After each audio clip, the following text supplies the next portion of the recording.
It was held before the Pope of Rome.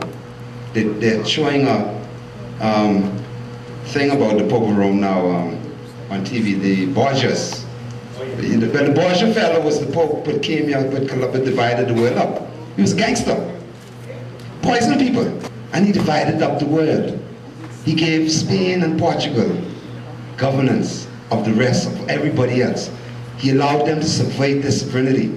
So, of course, historically, this colonial misadventure had an impact that was global. But here in the Bahamas, it had a somewhat unique a manifestation. Each jurisdiction has a unique manifestation. In Jamaica, there was a lot of bush hills where the slaves could flee, and they had maroons, and they had a history of physical conflicts. Here in the Bahamas, there were physical conflicts. You had Quariano, who was one of the earliest slave uprisings, and you also had Pompey. But the way that slavery was manifest in the Bahamas was more devious than the rest of the region. The Bahamian black man totally lost his identity. I mean, totally lost it. I mean, he hasn't a concept of his language. He doesn't know the name of his God in his mother tongue. He doesn't know where his ancestors come from. He doesn't know his line of lineage. See, this is the importance of generation property. It ties you to all of these things. And even his legal norms.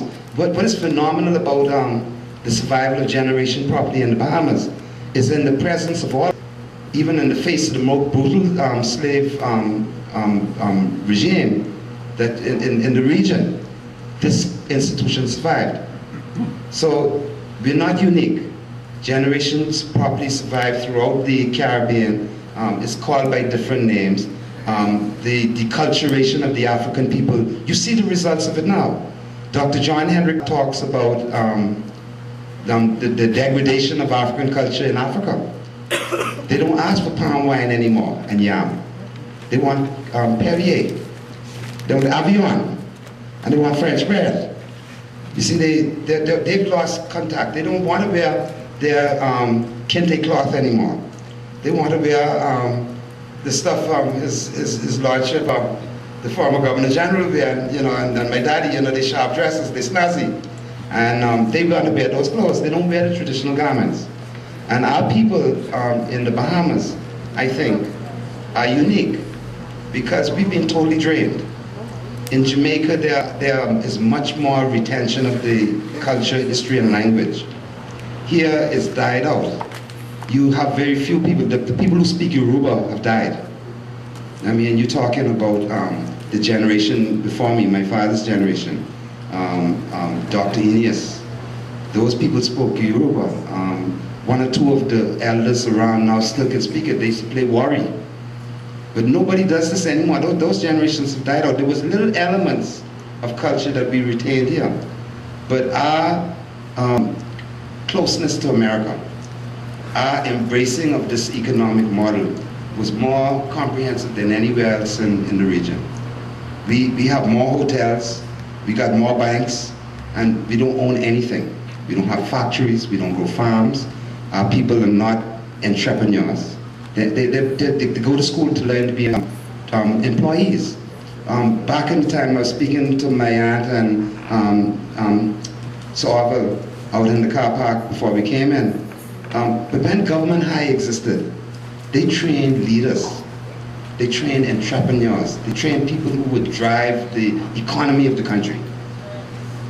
The government high you have now, well, I don't think it even producing many bellboys and busmen. A lot of those fellas come to my clinic for me to represent them. So it's producing an underclass. Our attitude to Haitians, you know, we unique in the Caribbean. I mean, it's in terms of self-hatred like that. No other country in the Caribbean has this attitude to any other country. Not even Jamaica and Barbados with all the hurrah you hearing now about the immigration officer who sexually assaulted a Jamaican lady when she was coming through Barbados. Here in the Bahamas, we have a history where we inextricably linked to the Haitian people. We've been, I met some of my cousins who came from Haiti. They came back to the Bahamas. And if you looked at them, until they open their mouth, you wouldn't know where they come from. You think they come from Pompey Bay.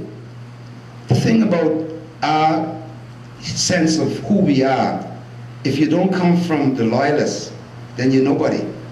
See, that loyalist tinge is still hanging over our heads. If you have a French-sounding name, like the Puge, you don't fit in their world, you know.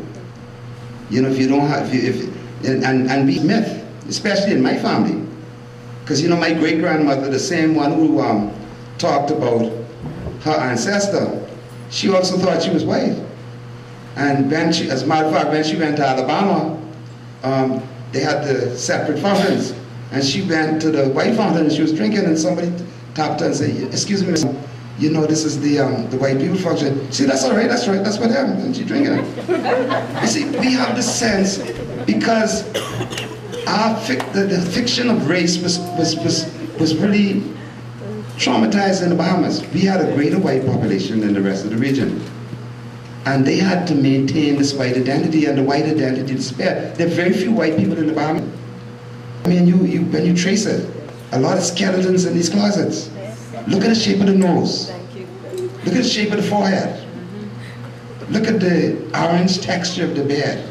And most of all, I shouldn't say this, you know, ladies present, when they go to use the urinal, they don't use the urinal, they go in the box section.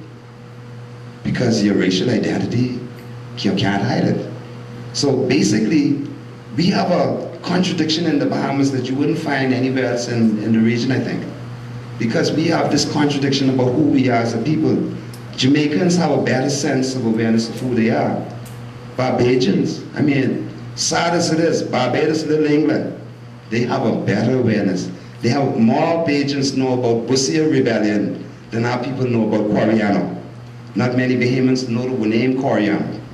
And that was a man who, in the early days of colonialism, said, "Let's kill all the white people."